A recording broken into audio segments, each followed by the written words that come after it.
So you're now a guest on Jammin' Dudes Neighborhood. This is Jonathan and Tim from District 97. We're glad to have them here at Prog Fest, CyberLink 2019.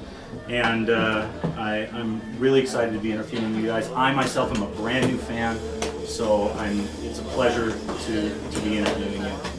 I wanted to start off by saying you guys are now celebrating your 10th anniversary recently. Jonathan, do you want to talk a little bit? Can you reflect a little bit about putting the band together in the first place? Or?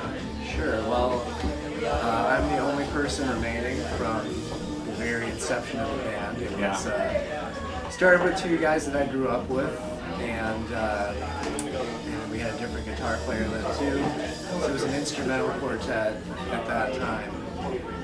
But eventually, I went to school with Leslie and always thought she had a great voice, and we had been thinking about incorporating vocals, and I knew from first-hand experience that I would not be able to sell a song as a singer, and we needed somebody that was just a dedicated singer. And the idea kind of came out of out of context, because we'd always envisioned a male singer, but after she was on American Idol, I started thinking more seriously about working with her, and it ended up a really natural fit. And then shortly thereafter, Jim came in on guitar, and we were off to the races. Okay, awesome. I noticed immediately that from the first album, you pretty much wrote the first album all on your own. But as the band has gone forward, you've incorporated more people have contributed to the songwriting.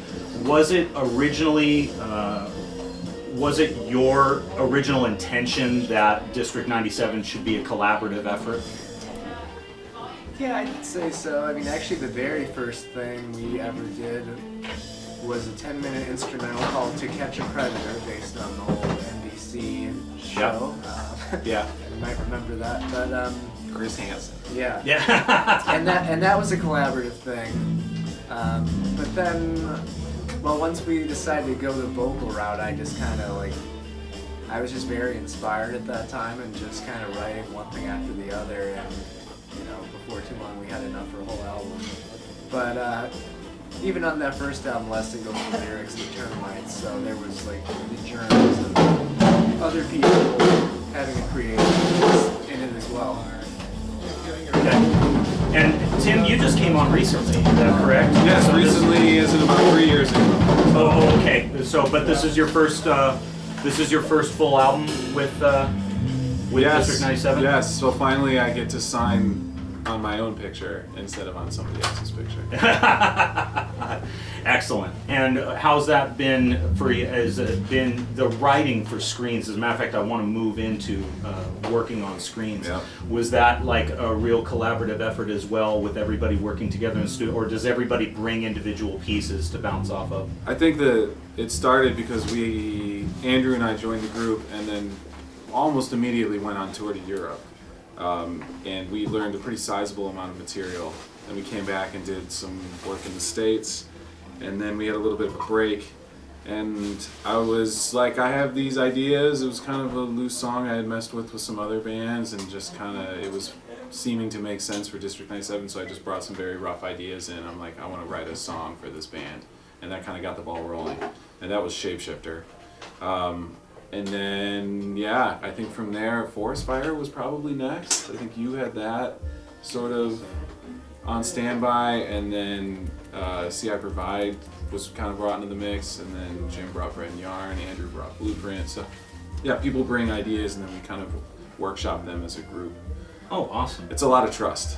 Yeah. It's a lot of this is my baby, and then people will be like, nah, this is kind of bogus, we shouldn't do this, and it's like, oh, all right, you're probably... So everything kind of gels a little bit, and then as one person brings an idea, then everybody kind of morphs it into a band thing? Yeah, there's definitely a primary composer of each song, and then from there, it's sort of just conceptualized and put together by the band. Okay. And then we work it out, play it live, figure out different things to do. It's kind of organic. Yeah. So. Well, Jonathan, one of the questions I had for you is, in the new music business climate, would you say it's easier or more difficult on artists not having the support of a major label? Well, I've never Sandra. known the support of a major How are ya? label, so I don't have much context. But my gut would tell me that it's a lot harder. Like, you know, we just opened for Marillion, and you know, they no longer are with the major label, but they still did that for a long enough stretch that I think they reached a lot of people that way, so they were able to hang on to a lot of that following. Whereas we're not able to reach that number of people, and so I think a major label is good for that, even if you're no longer with them. I mean, they just get you in front of a lot of eyes and ears, and I think that just makes things much easier. So, When Leslie joined in, did she have any like peeks behind the curtain, as it were, to like the corporate machine and you know, the manipulations that they do, or was that kind of? Yeah, definitely. In terms of, I don't know that she was in LA long enough to really get a sense of all that. Gotcha. No, that's fine. No, I Let's talk a little bit more about screens. just think it was like we've had different. Is there a concept to the album? I mean, this hasn't been released all over the world yet. We're getting some pieces. We got a lot of it in the Rozfest DVD, so I did get a chance to listen to that just one time through. But it comes out September to the world, Yeah. and you're selling it here at CyberLink. Yeah. Is there any sort of theme tying it together, or are they just individual pieces? I mean, there's kind of a loose theme, like, well, you want to talk a little, well, you didn't write the lyrics. I mean, yeah. So I think it's like there's definitely I think, without trying to sound too like, I don't know, stereotypical artist, it's a bit of a commentary on the way that we live our lives now and how that fits into like our musical vision. So I mean, I know I approached Leslie when she came to be, and I was like, this is something that I want it to be about cell phone addiction, like screen addiction, that kind of thing. And Trigger has sort of like the content is more like like people are not able to control the types of things they like they put on out social on media. social media, and yeah, I mean, there's definitely Shapeshifter, I know, is kind of just about the duality of life, and that can be sort of translated into like your online personality and your real life personality, and how those things can be two different things. So there's a theme, but not a concept per se. Yes. Yeah, okay, There's I got there's you. threads that tie it together, because it's like we write about stuff that we deal with, just I think, in life, and that's what we want these songs to be about. So. Have you ever ballparked the idea of coming up with a concept album?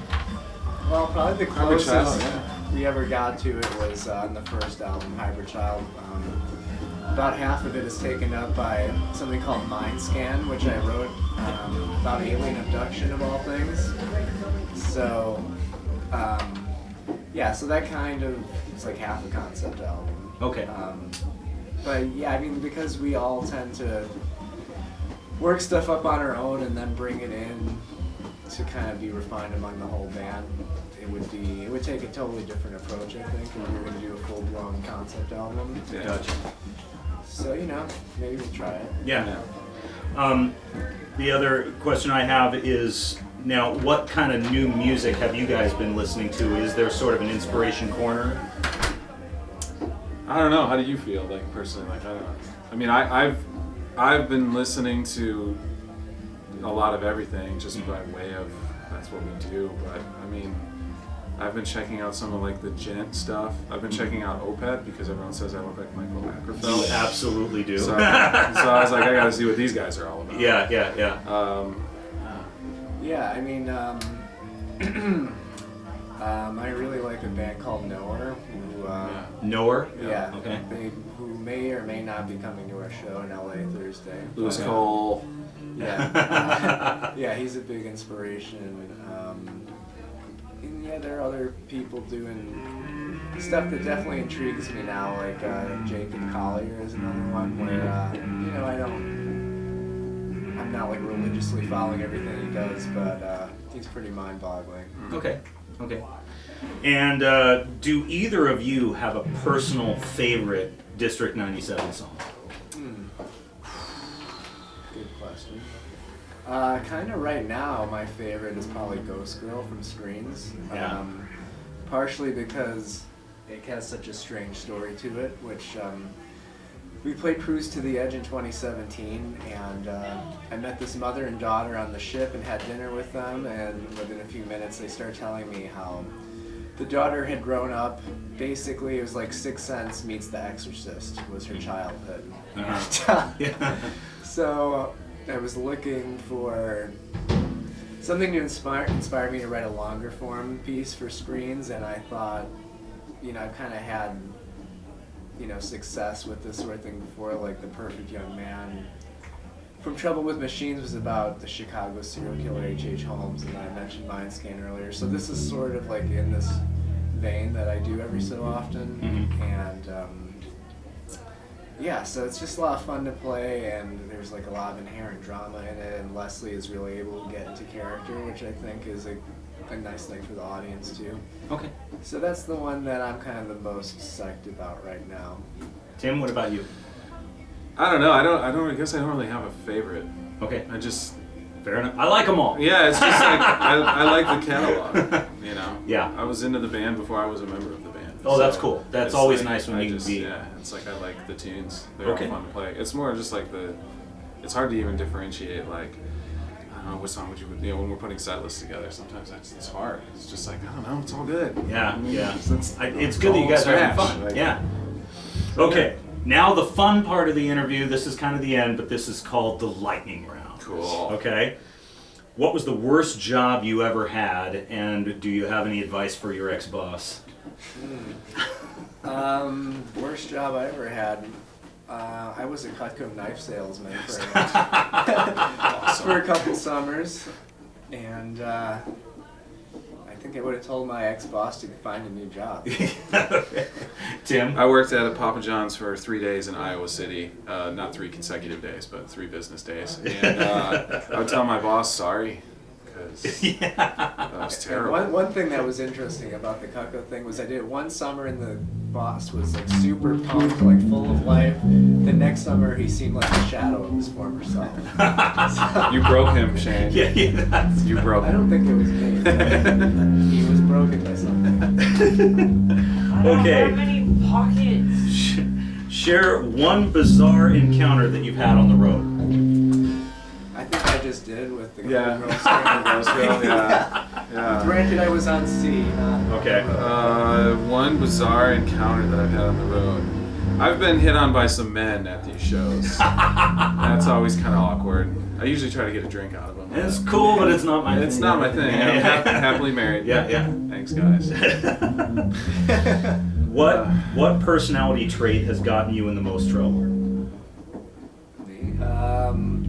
I don't know. I can be a little Machiavellian at times, maybe. So Okay. like, Deep. I tend to just like focus in on something and like kind of just be sort of relentless, which I think has overall been an asset because I think it's helped us just kind of break out a bit. But, Yeah. But also it can kind of grate on people if I don't keep it in check. So. I don't get in trouble. You don't get Fair enough. What's your favorite 90s jam? 90s jam. Maybe Rapunzel by Dave Matthews Band. Okay. Man, 90s jam. I'd probably have to say Poison. That counts, I think. Poison by That girl is Poison. Oh, okay. That's Not- Velvet DeVoe. Yeah, Velvet Yeah, DeVoe. yeah, Thank okay, you. okay. That's a jam. Yep, yep, It's that, totally. that shuffle, that like. Yep. That was that whole Philly sound. Yes. Final question, which person in your life do you most admire and why? Clearly it's Tim. Oh, thank you. I'll be leaving now. Thank you, we're here all week. Yeah. That's I'm gonna give a shout to my mom who has a birthday coming up. Hell yeah. There you go. Mom, here's your birthday present. Okay. But like, she's not here right now, but she and my stepdad often come on the road with us, and they're such a big help. Like they help sell our merchandise and just make things, you know, just take a lot of the worry out of what we do. So yeah, I'll say my mom. Okay. Yeah, big shout out to Jeff and Pam. Yeah. Okay. That's the real deal. That's the old football thing. It's like, hi, mom. That's okay. Okay. It transcends boundaries, Okay. even in prog rock. Well, I wish you guys all the success in the near future, and you know, screens will be available in September, and I already have a copy because I'm here. So I really appreciate you guys taking the time to sit down with me, and all future success. One last thing: are you guys going on the next cruise to the edge? Doesn't look that way right Okay. now. All right. Hopefully 2021. Yeah, we're looking Okay. at 21, baby. Excellent. All right. You guys have a great show, and we'll see you next time. Thank All you. right. All right.